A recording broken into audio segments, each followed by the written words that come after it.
Hello welcome students, आप सबका स्वागत है। Good morning and let's start our today's topic which is 2.3.6 how can we separate a mixture of two miscible liquid. दो miscible liquid को हम एक दूसरे से कैसे सेपरेट करेंगे। मिसिसिबल लिक्विड का मतलब क्या है? Miscible liquid means those liquid which are mix together in all proportion, जो एक दूसरे में पूरी तरीके से घुल जाएंगे। दो ऐसे लिक्विड जो पूरे तरीके से घुल जाएंगे and form a single layer, और एक सिंगल लेयर बना लेंगे और कॉल्ड मिसिसिबल लिक्विड है ना। घुलने के बाद पता नहीं चलेगा कि वो एक लिक्विड था या एक से ज़्यादा लिक्विड है। जैसे एल्कोहल एंड वाटर, जब आप एल्कोहल को पानी में घोल दोगे तो वो पूरे तरीके से घुल जाएगा और आप देख कर नहीं बता सकते कि ये दो लिक्विड हैं। अब इनको कैसे सेपरेट करना है हमको, वो हमको सीखना है। To separate mixture of two or more miscible liquid which the difference in boiling point is less than 25 Kelvin। तो दो ऐसे लिक्विड जिनके बीच का जो बॉइलिंग पॉइंट है, वो बॉइलिंग पॉइंट का डिफरेंस लगभग 25 केल्विन का होना चाहिए। 25 केल्विन का उनके बीच में डिफरेंस होगा तो हम उनको सेपरेट कर लेंगे। जैसे वाटर और एल्कोहल, वाटर का जो है वो बॉइलिंग पॉइंट 100 डिग्री होता है ना, और एल्कोहल का कितना होगा 25 लेस देन 25 से। तो इसके लिए हम तरीका अपनाएंगे एल्कोहल और वाटर को कैसे एक दूसरे से अलग अलग करें, मतलब एल्कोहल को अलग करना है, वाटर को अलग करना है। तो separation of two miscible liquid by distillation. अब हम इन दोनों को हम सेपरेट करेंगे। So let's start. कैसे होगा सेपरेट? इसके लिए हम जो तरीका अपनाते हैं इसको हम बोलते हैं डिस्टिलेशन। नाम याद रखें इसका, डिस्टिलेशन। अब देखो इस तरीके से हम क्या करेंगे, सी दिस, ये है fractional distillation. This is the diagram of fractional distillation. ये देखो, दिस इज़, ये आपको दिख रहा है राउंड बॉटम फ्लास्क है। ये यहाँ पे राउंड बॉटम फ्लास्क है। ये मिक्सचर है एसीटोन एंड वाटर का। एसीटोन एक लिक्विड होता है और वाटर, इन दोनों को हमने मिक्स करके इसमें डाला है और एक सिंगल लेयर बन गई है। अब इन दोनों को हमको सेपरेट करना है। तो ये है आपका डिस्टिलेशन फ्लास्क। यहाँ पर ऊपर हमने थर्मामीटर लगाया है for the measurement of temperature को मेज़र करने के लिए। ये थर्मामीटर आपको दिख रहा है, ये यहाँ पर आपको दिख रहा है। ये है वाटर कंडेंसर। कंडेंसर मतलब यहाँ से ठंडा करने के लिए जो भी चीज़ यहाँ पे आएगी इस नली के अंदर, जो नली दिख रही है ना आपको बीच में, ये इसमें से कोई गैस पास होगी तो इस नली में यहाँ से हम पानी को अंदर भेजेंगे। ये कोल्ड वाटर इन दिख रहा है आपको, यहाँ से ठंडा पानी भेजेंगे। और इस तरफ से ये बिल्कुल गोल होती है इसी पेन की तरह। ये रिफ़िल जो दिख रही है बीच में, इस रिफ़िल के अंदर गैस पास होगी। ठीक है, आपको इसको इस तरह से समझ सकते हो। ये पेन है ना, और ये जो रिफ़िल अंदर दिख रही है ये नली है, और इस रिफ़िल के अंदर गैस पास होगी। और हमने यहाँ पे दो गड्ढे करेंगे, एक इस तरफ ऊपर की तरफ और एक नीचे की तरफ। दो गड्ढे होंगे, एक में पानी भेजेंगे और एक से पानी बाहर निकल जाएगा। तो ठंडा पानी है, इसको कंडेंस करना मतलब ठंडा करना किसी चीज़ को। ठीक है, अब देखो यहाँ से ये mixture of acetone and water है। तो यहाँ से मिक्सचर ऑफ एसीटोन, यहाँ से इसको हम हीट करेंगे। जब आप इसको हीट करोगे तो हम इसको इतना हीट करेंगे, 100 डिग्री से नीचे हीट करेंगे। 100 डिग्री से ज़्यादा टेम्परेचर नहीं रखेंगे। क्यों? क्योंकि 100 डिग्री पे वाटर वेपर बनने लगेगा। लेकिन हमको 100 डिग्री तक टेम्परेचर नहीं ले जाना, हमको इसको सिर्फ 75 के अप्रॉक्सीमेटली ही हीट करना। जब ये 75 पे अप्रॉक्सीमेटली हीट करोगे तो एल्कोहल जो है वो वेपर बन जाएगा। एल्कोहल वेपर मतलब ये गैस फॉर्म में आ जाएगा। गैस बन के इस नली में यहाँ पे पास होगा, ये ऊपर की तरफ आएगा।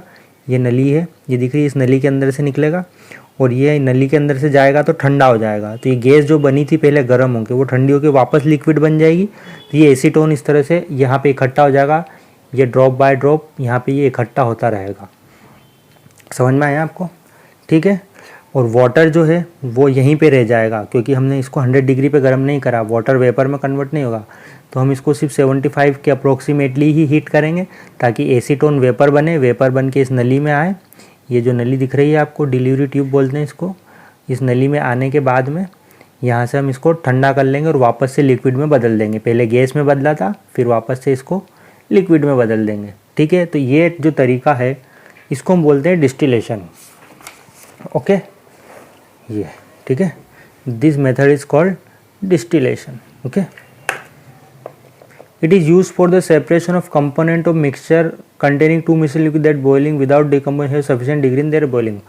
ये उनके लिए काम में आया था जिनके की बॉइलिंग पॉइंट में अच्छा खासा डिफरेंस हो, जो एक दूसरे में घुल जाए और वो डिकम्पोज ना हो।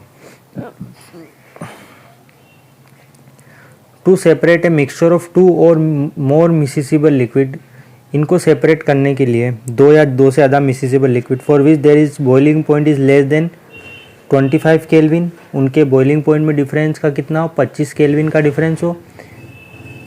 अगर 25 से कम है, अगर उनके बीच में बॉइलिंग पॉइंट का डिफरेंस 25 केल्विन से कम है, तो we can apply fractional distillation. वो जो सिंपल डिस्टिलेशन था, this is fractional distillation.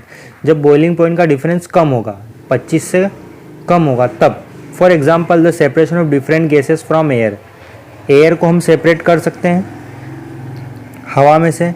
Different fraction from petroleum product etc. The apparatus is similar to that for simple distillation except that a fractionating column, हमने जो apparatus use किया है, जो हमारा distillation flask था, उसकी जगह पर अब हम ये तरीका अपनाएंगे। ये देखो आप, ये हमारा डिस्टिलेशन फ्लास्क है और ये जो ऊपर आपको ये दिख रहा है, ये वाला, ये जो डॉट डॉट दिख रहे हैं ना, इसको हम बोलते हैं फ्रैक्शनेटिंग कॉलम। यहाँ पे एक फ्रैक्शनेटिंग कॉलम लगाया जाता है, सिंपल सा इतना सा डिफरेंस है इसमें, ठीक है। और इसके अंदर भरे हुए हैं बीड्स, ग्लास बीड्स, कांच के छोटी छोटी गोलियाँ जिसको बोल सकते हो आप, ग्लास बीड्स। ये जो ऊपर दिख रहा है ये फ्रैक्शनेटिंग कॉलम है, बाकी सब चीज़ें सेम रहेंगी। सिर्फ इसमें हमने वो सिंपल डिस्टिलेशन था, ये फ्रैक्शनल डिस्टिलेशन है। यहाँ पे हमने ये जो ऊपर लगाया इसको हम बोलते हैं फ्रैक्शनेटिंग कॉलम, ठीक है। A simple fractional column is a tube packed with glass bit, the bits provide surface area. अब यहाँ पे ये ग्लास बिट्स है ना, ये क्यों लगाई, क्योंकि सरफेस एरिया प्रोवाइड करेगा। The bits provide surface for vapour cool, जिससे कि वेपर कूल होंगे, एंड कंडेंस रिपीटली, और रिपीटली वो कंडेंस हम उसको करते रहेंगे।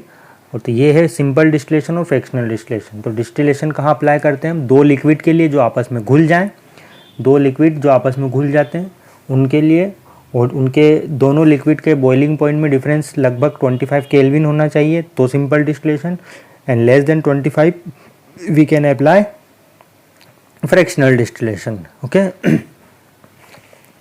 नेक्स्ट टॉपिक है हमारा, how can we obtain different gases from air. Different gas को हम एयर से किस तरह से सेपरेट कर सकते हैं। हवा है आपके पास में, एयर है, एयर में बहुत सारी गैसें मिक्स होती है ना। एयर में आपके ऑक्सीजन भी होगी, कार्बन डाइऑक्साइड भी होगी, नाइट्रोजन भी होगी, हाइड्रोजन भी होगी, ये सब गैसें मिक्स हैं। इन सब गैसों को हमको सेपरेट करना, अलग अलग करना। तो हाउ कैन वी सेपरेट, तो देखो, air is a homogeneous mixture and can be separated into its components by fractional distillation. तो वही हम फ्रैक्शनल डिस्टिलेशन को अप्लाई करेंगे। क्या अप्लाई करेंगे हम यहाँ पर, फ्रैक्शनल डिस्टिलेशन। ये फ्लो डायग्राम दे रखा है इसको सेपरेट करने का। लेट्स सी, सबसे पहले हम क्या करेंगे, ये हमारी एयर है, इस एयर को हम क्या करेंगे, कंप्रेस करेंगे। कंप्रेस करना मतलब उसको प्रेशर को बढ़ाएंगे, एंड कूल, कंप्रेस करेंगे और कूल करेंगे, प्रेशर बढ़ाएंगे और उसको ठंडा करेंगे, ठीक है। कंप्रेस करना मतलब प्रेशर बढ़ाना, कूल मतलब उसको ठंडा करना। कंप्रेस एंड कूल करेंगे कैसे, कंप्रेस करना मतलब इंक्रीजिंग प्रेशर, और कूल ठंडा कैसे करते हैं, उसका टेम्परेचर कम कर दो। तो जब आप ये करोगे, एयर को कंप्रेस और कूल करोगे, तो ये लिक्विड फॉर्म में आ जाएगी, ये लिक्विड बन जाएगी, लिक्विड एयर बन जाएगी।